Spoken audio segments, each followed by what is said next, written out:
it's Dorothy Guining with Scrapbooking Quebec. Today I'm here for the Scrapbook Nerd Online Shop.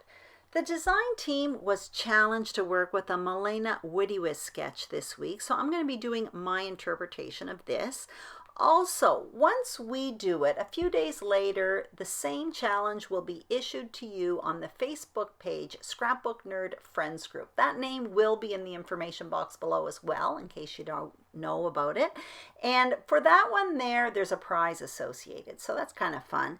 Anyway, I'll be using material from Carta's Summer Market collection. I also have alphas from Simple Stories, and I got all of this at the Scrapbook Nerd Online Shop. So I will put a link to the shop as well as all the products I'm using in the information box below. So here's what's on my desk. I already trimmed 3 photos, and obviously I selected my paper to match my photos. So there's what you see on the screen. I started with that floral paper because if you look at my photos, there's red. It's a general store in the country, and there's a basket of hanging flowers, and those flowers are yellow. So all of that is found in the paper that I selected. I do plan to make a frame style foundation with 3 sheets of paper, which is something I often do, and I'm going to do that in a minute on camera just to show you how I do it. I also have that 12 by 12 sticker sheet, which is part of this collection. I have the ephemera and the tray, along with a few tools that I plan to use as well. So now what I'm going to do is prepare my frame style foundation, which is something I often do, usually with 2 and sometimes 3 sheets of paper. So I've already prepared 2 of the sheets. That white one is already trimmed down to 11 1/4 inch by 11 1/4 inch. The reddish colored one is 11 1/2 inch by 11 1/2 inch, and I gutted it. And I'm going to do the same thing with this black charcoal paper. I'm putting it in a slide trimmer, and this, you need a slide trimmer to gut piece of paper with a trimmer, not a guillotine trimmer. And I started at 1 inch, and I start the blade 1 inch down. So basically I glide it down to 11 inches, and I do that all the way around, and that gives me a nice 10 by 10 block to work with later on.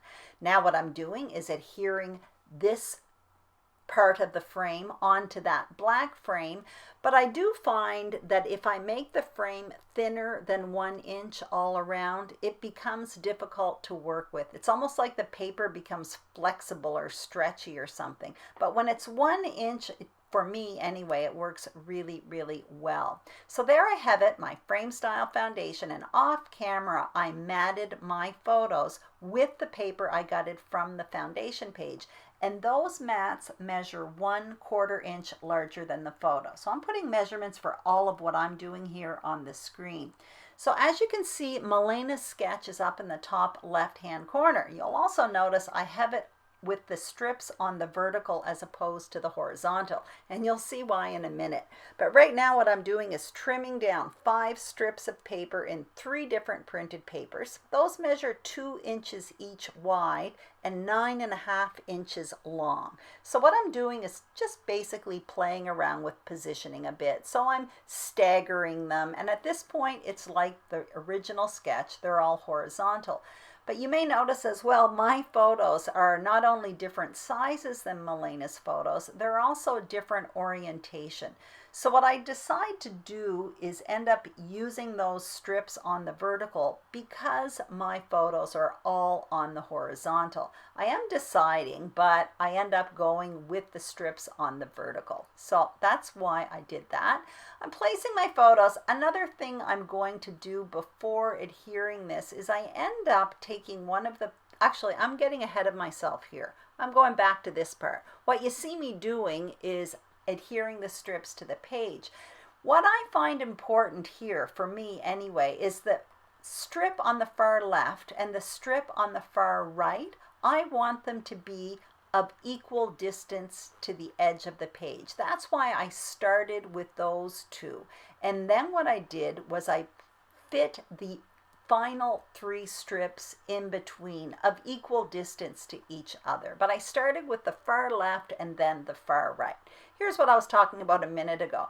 What I'm doing is backing that photo, my main focal point photo, in scrap cardstock. Actually, there are 3 layers of it there. And what it does is it just pops up the photo a bit. So what I did was I cut myself off camera when I was matting my photos with some cardstock that I keep on hand that I've used in the past and didn't like, made mistakes with, whatever. It's scrap cardstock. And I cut myself 3 extra photo mats, but they're the very same size as the photo mats, so they're hidden underneath. And all it does is bump up my photo a bit, almost like foam adhesive.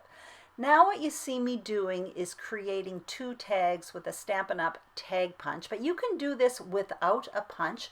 All I did was cut a 2-inch strip of paper. I have a punch, but you could just trim angled corners on the edge of the strip of paper, poke a hole in the middle, and you have a travel tag. Now I'm going to go look through my embellishments. So I have this sticker sheet here, and I'm putting a bunch of stickers on a piece of wax paper because I want to play around with placement and I don't know where I want to place them. So I don't want them to be sticky because then I'll rip them if I have to lift them from my page. As you can see as well, I have placed my title there in the top right, and that again was placed on wax paper. So I'm playing around with placement. I'll get back to that journaling box later on. And I am going to create 3 embellishment clusters, but they're going to be a little bit different than what you see on the sketch simply because my journaling, I didn't have room to place it on the top left, so it ends up on the bottom left. Again, I'm making this sketch work for me. So I'm playing around with pieces of stickers and ephemera and all of that, but I don't really know what I'm doing here. But I do know I like the title embellishment cluster, so I decide to adhere that to the page, and then I'm going to use that embellishment cluster as a guide to creating the other 2 embellishment clusters. So I did know I wanted the word summer, which is a piece of ephemera, to kind of tuck under the word road a bit, so I made sure that happened. And now what you see me doing is adhering a piece of a strip sticker, a border strip sticker that was on that sheet. It's like an awning, and I think it looks really cool above the word summer. It also makes that title really stand out.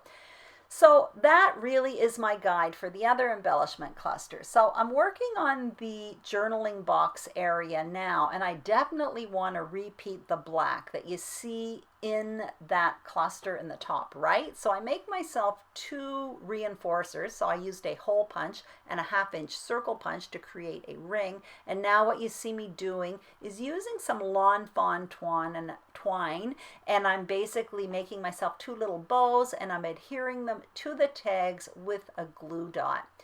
Not much black there yet. I do want there to be a little bit more. So now what I'm going to do is work on that bottom right-hand corner. And the way I'm going around these clusters is the way I often do it. I kind of often work back and forth. I do like that truck there because this is about a road stop, a road trip, and it's a stop at a gas station in the country. So I kind of like that. But I want there to be something more in there. And again, I want to have a repetition of that black there. I end up going with that, it's kind of like a tag or something with the word happy there. And I end up putting a piece of cardstock behind that and popping it up on foam adhesive. I still feel at this point that that embellishment cluster is missing something, but I don't quite know what. Again, so I'm going to use my technique where I go around and around my embellishment clusters, and I will get back to that. But I do like that little black and white tab there, so I'm popping it up on foam adhesive. And now I'm going to go back to that journaling box. I definitely need something there. I want more black there, preferably that black and white stripe, but I don't quite know what at this point. So I get that awning thing out, but that's not working for me. And then I have that shop there, but it's so big and I don't want anything that big in the cluster. I put it there, but now I decide to wait And I'm going to do something that I often do when I have a page where there are strips on the page. I often add faux stitching. You can add real stitching as well, but what I'm using is a template that has little holes in it and a paper piercing tool. So what I'm doing, it's kind of a guide, and I'm poking holes at equal distance. And what I will do eventually, you'll see that in a minute, is I join the holes together with a black pen, and it kind of gives the look of faux stitching. So you could obviously do real stitching here, or you could also even just draw little lines. But I do like that little hit of black there. And like I said, when I do a page design with strips of paper, I find that the stitching kind of makes it look like it's being held onto the page or something. I go back to that cluster in the bottom right. Like I said, I felt like I was missing something, and I ended up tucking like a little vase of flowers in behind that word happy, and that is it. You may notice that my page, which started out with this charcoal paper here, which was a Carta page, ended up with black cardstock behind it. I'm showing you this here simply because I did not waste the paper. You may notice it's more black around the edge. It wasn't until I got my title down and had all those black hits on the page that I decided that I wanted my foundation, the very back of the layout, to be really black as opposed to that charcoal black. However, what I did was I ended up lifting it up, and I will use it on another layout, so it's not wasted. Anyway, that is just how I scrapbook. I hope you enjoyed this video. If you did, please give it a thumbs up. Don't forget to subscribe to the Scrapbook Nerd YouTube channel, as well as my channel, Scrapbooking Quebec. Thank you so much for watching. Have a great day. Don't forget to check out the Scrapbook Nerd Online Shop for all kinds of fun supplies. Bye-bye.